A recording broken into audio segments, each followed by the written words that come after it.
बहुत बहुत धन्यवाद आप सभी साथी को। जैसे कि आप सभी को पता था कि फूलन देवी जी का शहादत दिवस हम लोग उत्तर प्रदेश में 18 मंडल में अलग अलग जिला में कार्यक्रम रखा गया था और बड़ी तैयारी हम लोगों ने उत्तर प्रदेश में किया।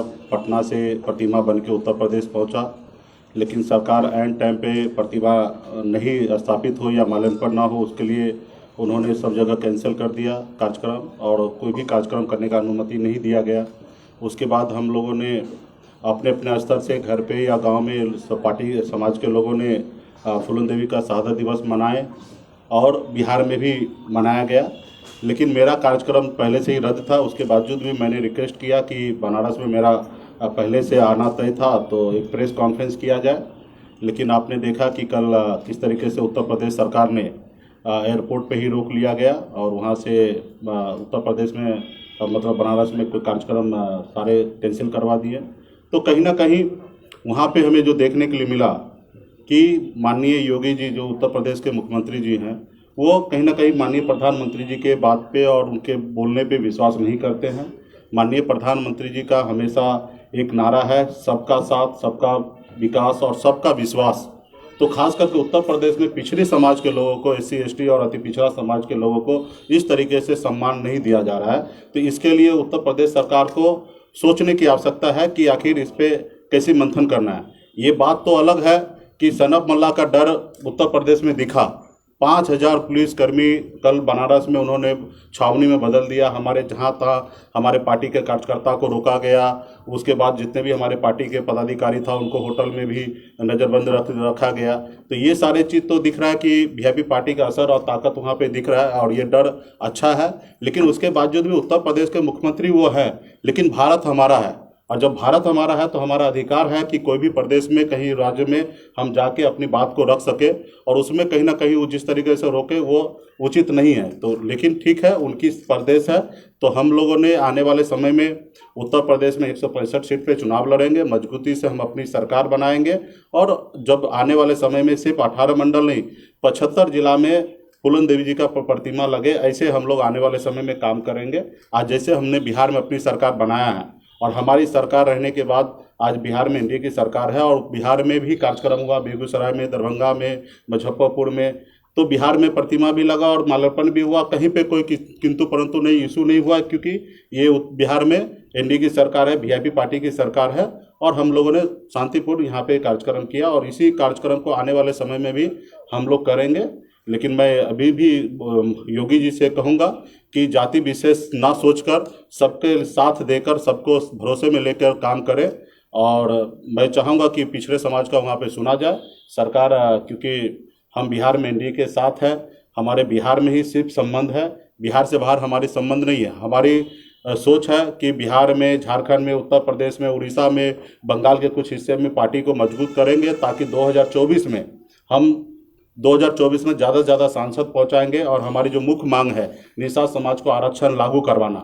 आरक्षण तो पहले से मिल रहा है लेकिन लागू नहीं है कुछ प्रदेशों में, जैसे दिल्ली में या बंगाल में आरक्षण लागू है लेकिन बिहार में, झारखंड में, उत्तर प्रदेश में नहीं लागू है। तो हमारे से प्रदेश में लागू कराने के लिए हमें दिल्ली पहुंचना है और दिल्ली आप सबको पता है कि उत्तर प्रदेश होके पहुंचते हैं। तो हम लोग उत्तर प्रदेश में मजबूती से 2022 में चुनाव लड़कर और उत्तर प्रदेश दिल्ली पहुँचेंगे और हम अपने समाज का जो आरक्षण की बात है वो पूरा हम लोग करेंगे। तो इसके लिए और मैं योगी सरकार को कहना चाहूँगा कि भविष्य में ध्यान रखें, इस तरीके से किसी प्रदेश के नेता को, मंत्री को इस तरीके से कस्टडी में ले लेना ये मुझे लगता है कि सही नहीं है। अगर ऐसा ही रहा तो एक दो नहीं सैकड़ों हम बिहार राज्य में भी दूसरे प्रदेश से नेता को आने से मना कर सकते हैं, लेकिन हम बिहार प्रदेश में माननीय मुख्यमंत्री जी के नेतृत्व में सरकार चल रहा है और मैं नहीं चाहूँगा कि इस तरीके से किसी भी नेता को बिहार प्रदेश में अपमानित हो या उसको हम लोग रोक ले। तो ये कहीं ना कहीं अच्छा नहीं है। तो ऐसा अगर हो तो फिर तो पूरे भारत में एक दूसरे को नेता को रोका जाएगा, तो ये सही नहीं है, ये परंपरा सही नहीं है। योगी जी को इस पर विचार करें। अब बगैर कोई कारण का और एक व्यक्ति को से डर से अगर इस तरीके से आपका लॉ एंड ऑर्डर बिगड़ सकता है तो फिर आप कैसे सरकार चला रहे हैं? फिर तो आपको सोचना है, आपको विचार करना कि आपको इतने बड़े प्रदेश का मुखिया आप कैसे बने हैं। तो इसके लिए आपको हर नेता को, हर जनता को आपको सुरक्षा देना आपका काम है। आप सरकार में हैं, आज जैसे हम लोग सरकार में, तो हमारा हर एक जवाबदेही हम पे बनता है, माननीय मुख्यमंत्री नीतीश कुमार जी पे बनता है कि बिहार के हर एक नागरिक को सुरक्षा देना। उसी तरीके से उत्तर प्रदेश सरकार का भी बनता है। तो कहीं ना कहीं हमें ये देखने के लिए नहीं मिला। भविष्य में भी इसी तरीके से बहुत सारा कार्यक्रम होगा।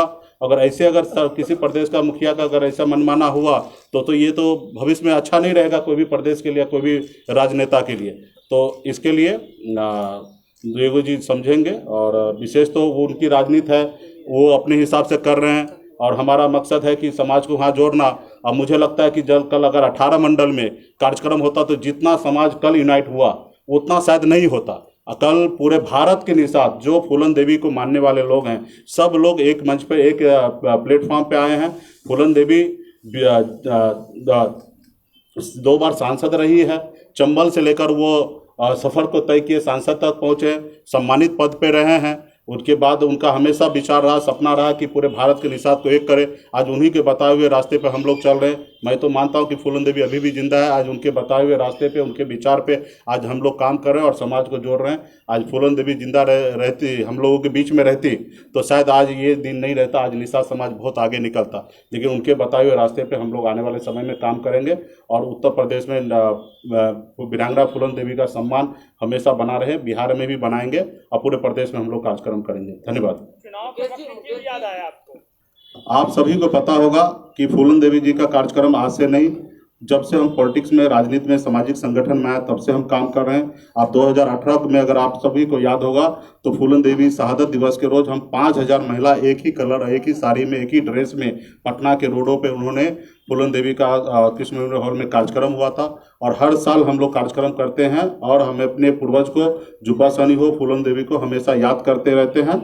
और ये एक समाज है, ऐसे ऐसे समय में सबको एक जगह, एक प्लेटफॉर्म पर लाने के लिए ये सारी चीज़ें हैं, तो हम लोग कर रहे हैं। विशेष तौर पर उत्तर प्रदेश हम चुनाव लड़ रहे हैं, तो इस समय चुनाव का समय आया, अभी अगले साल चुनाव होना है, और इस समय में अवसर पड़ा तो हमने 18 मूर्ति हमने वहाँ पे भेजा और कार्यक्रम किया। मूर्ति लगाने पर रोक है क्या, इस बात की जानकारी है आपको? जी हाँ, मूर्ति 2008 में सरकार का गाइडलाइन है कि मूर्ति वहाँ पे नहीं लगाया जा सकता, और लगाया जाएगा तो उच्च स्तरीय पे परमिशन लेकर लगाया जाएगा। तो हमारा वहाँ पे था 2 तरह का कार्यक्रम था, अपने खुद के जमीन पे लगाने का कार्यक्रम था, या माल्यार्पण करने का कार्यक्रम था। तो मूर्ति नहीं लगाने के लिए दिए, इसके लिए भी हमने रिक्वेस्ट किया कि चलिए कोई बात नहीं, मूर्ति स्थापित नहीं होगा, लेकिन माल्यार्पण करने का अनुमति मिले। तो माल्यार्पण करने का भी अनुमति सरकार की तरफ से नहीं मिला। इनफैक्ट हमारे लखनऊ कार्यालय पर, हम अपने कार्यालय पे, प्राइवेट प्लेस पे, हम अपने कार्यालय पे वहाँ पे मूर्ति लगाया गया, वहाँ पे भी माल्यार्पण करने से रोका गया। छोटा सा अपने कार्यक्रम आप कर सकते, लेकिन बड़े मूर्ति पे, प्रतिमा पे आप माल्यार्पण नहीं कर सकते। तो ये कहीं ना कहीं एक अच्छा सोच और अच्छा विचार नहीं है। अगर ये वीडियो पसंद आई और वह बिहार के राजनीति और बिहारियत से सरोकार रखेनी तो सब्सक्राइब बटन दबा के चैनल के सब्सक्राइब कर ली। ओजे एगो घंटी बा, ओकरा बटन दबा देला से कुल सटीक और मारक खबर रुआ मुफ्त में मिल जाई। अगर रुआ पत्रकारिता के हमनी के नया प्रयोग में सहयोग कर चाहतानी तो ज्वाइन बटन दबा दी। पेटीएम नंबर नोट कर ली 9386816700। धन्यवाद।